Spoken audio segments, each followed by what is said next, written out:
Mai mateng ma ga ni mateng pangan da di bu ma hat phe noi siram dau re khon ni si noi Arambai na ku gi yam nungai de ana ba du chat pa ngam de adai sing mara si kamai che ken ya hoi gai ni rom dai ta khoi angang je po ko dro ba do amani ba ai na ki pa ga ya ni da ni pholo ga ta Esing thumme khoi ngai lak da Arambai chi inau myam na mateng pang bi da na ne hoi gypsy da chang e da ngang se de tax tau re khoi hala ini ha ba o shui da ngam da na shui da ngam da na manung da le patient sing je volunteer sing asina hondok na ba gi mami do ni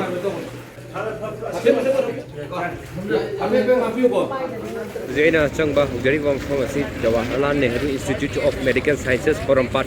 Manipur hariba JNIMS hospital aina khanariba mafam madudani hariba mafam asida hadak nongletona churakhiba amadi imai chona patharakba turen kairakba mayamduna thumjalakba sina maram oiraga hospital asida hariba hospital asida lairiba aduga khudong chadaba mayok nariba laaliba sing hoigi Arambai Tengol Central Forces MMTA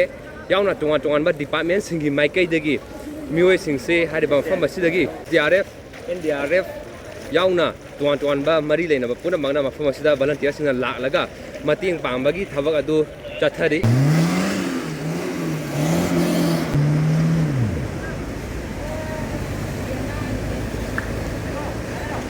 ya ba ngai yaw gadra nupi di kha phai nu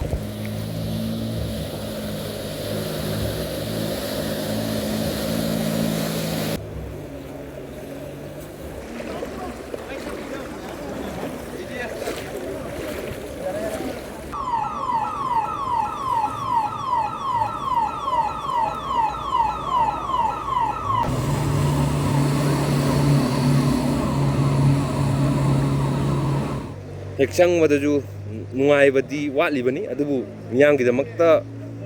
malina hariba mateng pangli ba singi market dagi aki tujung ba yaugdana aduma singi sang maraga sida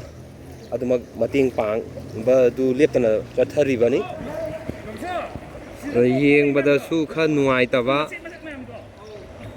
hari hospital hai simaktabu ana lang gi thabak chathabani madugi lakpa wasting some have the nuai tragaju keka mayama leirongani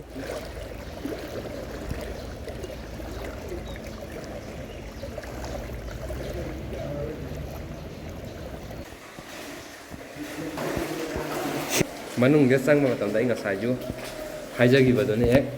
nuai ta ba yeng bada u bada dum ju dum yaw do se kan thogoi bai ta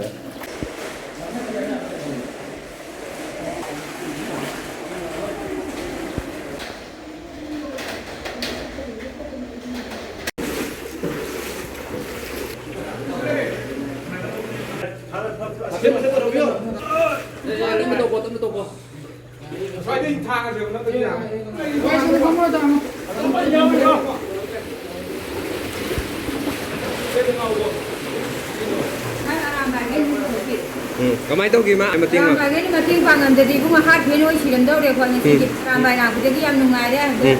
ana ba du chat pa ngam de adai sing mara si kamai che ken ya hoi hoi adu moi ni tobi dana tobi ba je asi bu yam nungai re mangon wo yo dum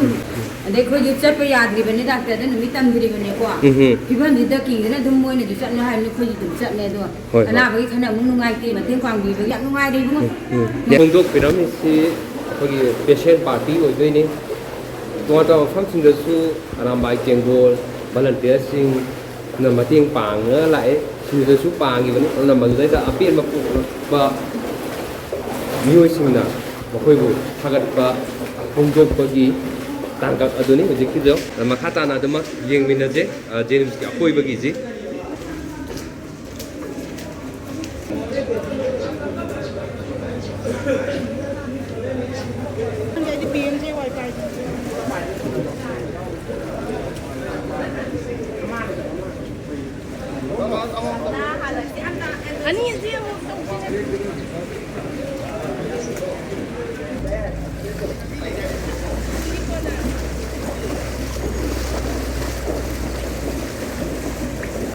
JNIMS hospital gi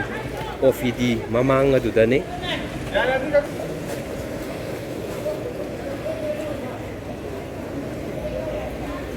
ini hondok honjin bagi thaba du chathak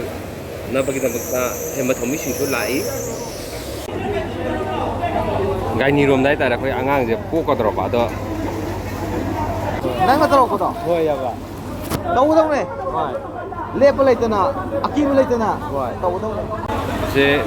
Arambai Tengol ki thoumi sing asina lai ri ba athu kai gi emergency gi mathau ta ba sing adu jo hondok na ba khona ba de se moi se angang una ga da bai ta re patient di rims rom da lai ga ba male aduna athu bagi ason ju ngai na ra ga lai ra ba imung manung se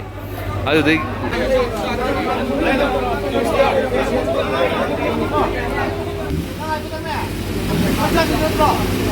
aduno kitang tan tawbiro ko kogi ason ju ngai ra ga lai ra bai ta re angang una ga do ba du do puthokre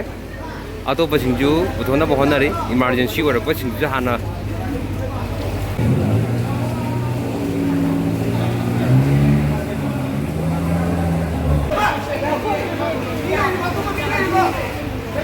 ise sai medical superintendent ki maike de Phongdorakli masidagi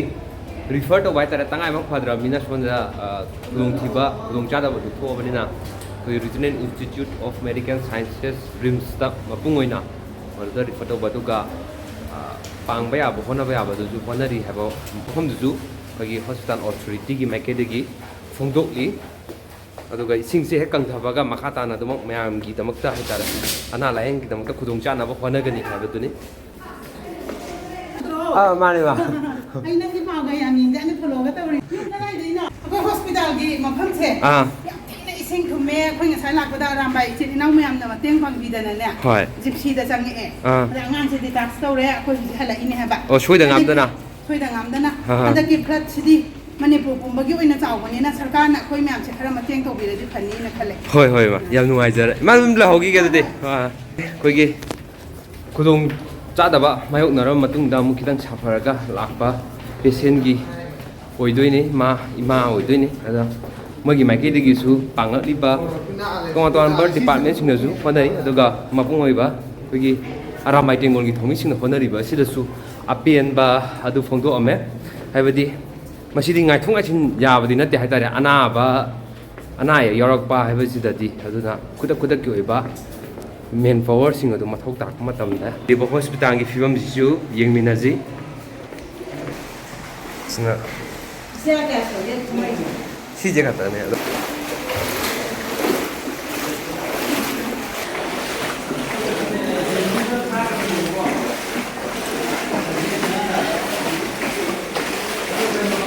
amta yaad re manung jidi SDRF NDRF ojo pullaga hondok ka da basing gaini gi ashon doi na dit ashon doi da howan gaini gi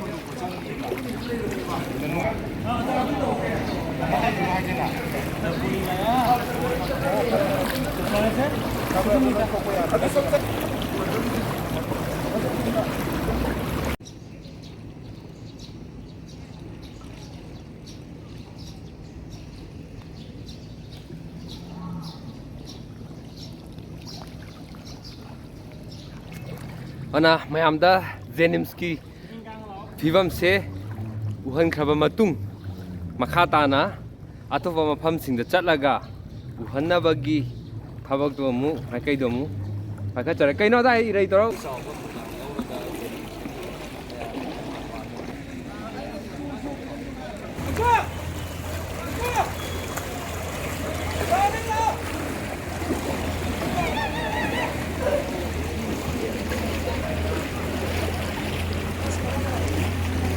fire service ki team jo mateng pangi